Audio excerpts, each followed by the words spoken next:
Hello बच्चों, मैं हरेंद्र कुशवाहा, आपका टॉप एजुकेशन चैनल में स्वागत है। और आज हम लोग बिहार बोर्ड क्लास 5th का 16th लेसन पढ़ेंगे, द क्रो। द क्रो का मतलब बच्चों कौआ। और बच्चों यह लेसन पढ़ने से पहले हम लोग वार्मर पढ़ेंगे। तो पहला वार्मर है, how do you feel react if someone asks you something again and again. Again and again का मतलब बच्चों बार बार, समथिंग मतलब कुछ, और समवन मतलब कोई, रिएक्ट मतलब प्रतिक्रिया, और फील मतलब महसूस करना।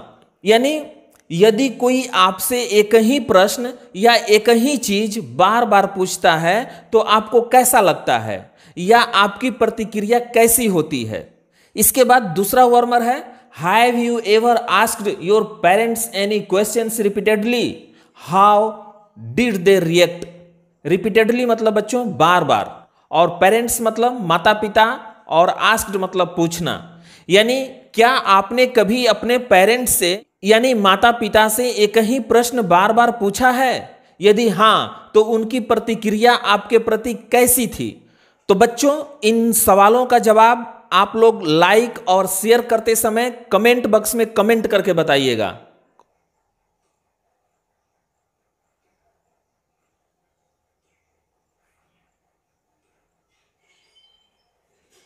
तो इसके बाद अब हम लोग का लेसन है एन 80 ईयर्स।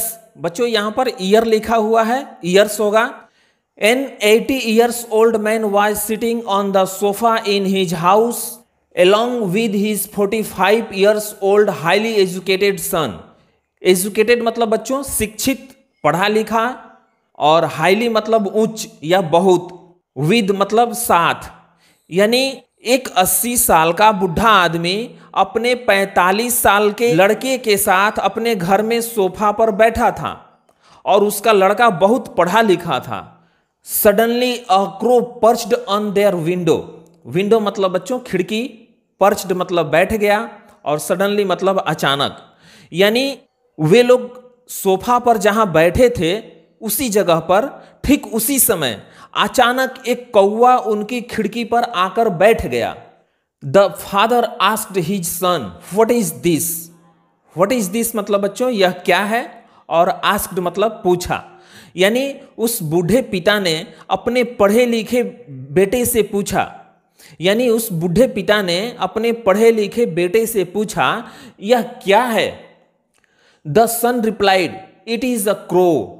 रिप्लाइड मतलब बच्चों जवाब देना या बताना। तब उसके लड़के ने कहा, अपने पिता को बताया, यह एक कौवा है। After a few minutes the father asked his sun the second time what is this. Few minutes मतलब बच्चों कुछ ही मिनट बाद, और सेकेंड टाइम्स मतलब दूसरी बार। यानी कुछ ही मिनट बाद पिता ने अपने बेटे से दूसरी बार फिर पूछा यह क्या है। The son said father I have just now told you it is a crow.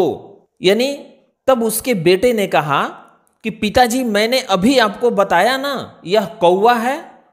After a little while the old father again asked his sun the third time what is this. Again मतलब बच्चों फिर, और asked मतलब पूछा। यानी कुछ ही क्षण बाद उस बूढ़े पिता ने अपने बेटे से तीसरी बार पूछा यह क्या है।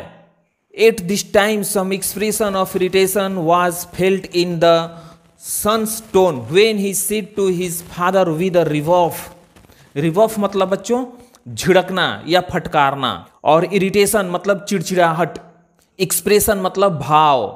यानी इस बार उसके बेटे ने फटकारते हुए, झिड़कते हुए अपने पिता से कहा यह कौवा है, कौवा।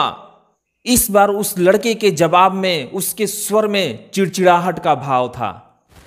A little later the father asked his sun the fourth time what is this. Fourth time मतलब बच्चों चौथी बार, आस्क्ड मतलब पूछा, और लिटिल लेटर मतलब थोड़ी देर बाद। यानी थोड़ी देर बाद उस बूढ़े पिता ने अपने बेटे से फिर चौथी बार पूछा यह क्या है। This time the son shouted at his father why do you keep asking me the same question again and again. Again and again मतलब बच्चों बार बार, और शाउटेड मतलब चिल्लाया। यानी इस बार वह लड़का अपने पिता पर जोर से चिल्ला कर कहा, आप एक ही प्रश्न मुझसे बार बार क्यों पूछ रहे हैं? I have told you so many times that it is a crow. So many times मतलब बच्चों कई बार। मैंने आपको कई बार बताया ना कि यह कौवा है। Are you not able to understand this? क्या आप यह समझने योग्य नहीं हैं? क्या एक बार में कोई बात आपको समझ में नहीं आती? A little later the father went to his room and came back with an old tattered diary. Tattered मतलब बच्चों फटी पुरानी। A little later मतलब थोड़ी देर बाद। यानी थोड़ी देर बाद उसके पिता अपने कमरे में गए और एक फटी पुरानी डायरी लेकर के आए। He had maintained it since his son was born. Maintained मतलब बच्चों संभाल कर रखना। उस डायरी को बूढ़े पिता ने अपने बेटे के जन्म के समय से संभाल कर रखा था। डायरी का मतलब बच्चों एक ऐसा कॉपी या नोटबुक जिसमें दिनचर्या यानी प्रत्येक दिन घटित होने वाली घटनाओं को लिखा जाता है, ताकि 2 साल बाद, 4 साल बाद या भविष्य में कभी भी उसे पढ़कर बीती हुई बातों को याद किया जा सके। On opening a page he asked his son to read that page. Opening a page मतलब पेज उलाटते हुए। डायरी का पेज उलाटते हुए पिता ने अपने बेटे से कहा, यह पेज पढ़ो। When the son read it, the following words were written in the diary. Written मतलब बच्चों लिखा हुआ था। उसके बेटे ने जब पेज पढ़ना शुरू किया तो उसमें निम्नलिखित बातें लिखी हुई थी। यानी बच्चों उस पुरानी डायरी में बूढ़े पिता ने अपने बेटे के साथ बिताए हुए कुछ दिनों को याद रखने के लिए लिखे थे। इस तस्वीर में हम लोग देख सकते हैं कि उस बूढ़े व्यक्ति द्वारा लिखा गया डायरी उसका बेटा पढ़ रहा है।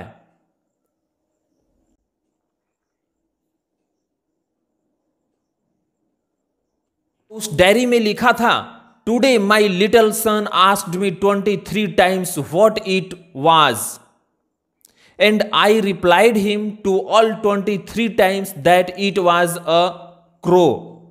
Replied मतलब बच्चों जवाब देना या बताना। यानी उस डायरी में लिखा था कि आज मेरे बेटे ने 23 बार पूछा था कि यह क्या था, और उसे मैंने 23 बार बताया था कि वह एक कौवा था। I hugged him lovingly each time he asked me the same question again and again for 23 times. 23 times मतलब बच्चों 23 बार, और अगेन एंड अगेन मतलब बार बार। लविंगली मतलब प्यार से, प्रेम से, स्नेह से, और हग्ड मतलब गले लगाया। यानी उसने 23 बार एक ही प्रश्न बार बार पूछा था, और मैंने उसे उसकी मासूमियत पर, उसके भोलेपन पर प्रत्येक बार उसे प्यार से गले लगाया था। I did not at all feel irritated. Irritated मतलब बच्चों चिड़चिड़ाहट। मैंने थोड़ा भी चिड़चिड़ाहट महसूस नहीं किया था। I rather felt affection for my innocent child.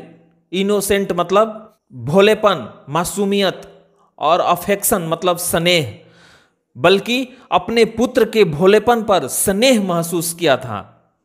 यानी बच्चों ये सारी बातें बूढ़े पिता ने अपनी डायरी में उस वक्त लिखा था जब उसका बेटा छोटा था। While the little child asked him 23 times, "What is this?"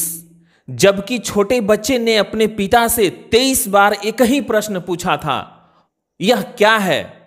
The father had felt no irritation in replying to the same question all 23 times, and when today the father asked his son the same question just for 4 times, the son felt irritated and annoyed. Annoyed मतलब बच्चों परेशान होना, और irritated मतलब चिड़चिड़ाहट। और 23 बार एक ही प्रश्न का जवाब देने में पिता ने कोई चिड़चिड़ाहट महसूस नहीं की थी।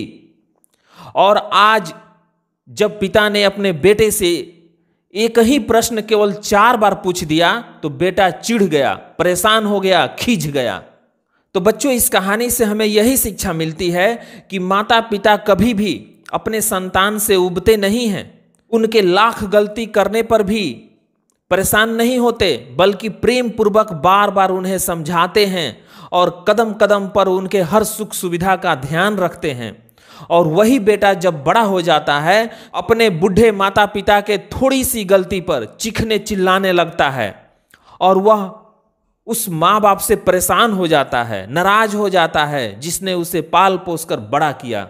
तो बच्चों, ये था हम लोगों का चैप्टर द क्रो। यदि यह चैप्टर समझ में आया हो तो वीडियो को लाइक और शेयर करें और इस चैनल को भी सब्सक्राइब करें, ताकि मैं जो भी वीडियो बनाऊं आप तक आसानी से पहुंच सके। यदि कोई सुझाव हो तो प्लीज़ कमेंट बॉक्स में कमेंट करके बताएं, ताकि अगली वीडियो में मैं आप लोगों को और अच्छी तरह समझा सकूं। तो बच्चों, आज के लिए बस इतना ही। फिर मिलेंगे नेक्स्ट वीडियो में नेक्स्ट चैप्टर के साथ। तब तक के लिए धन्यवाद।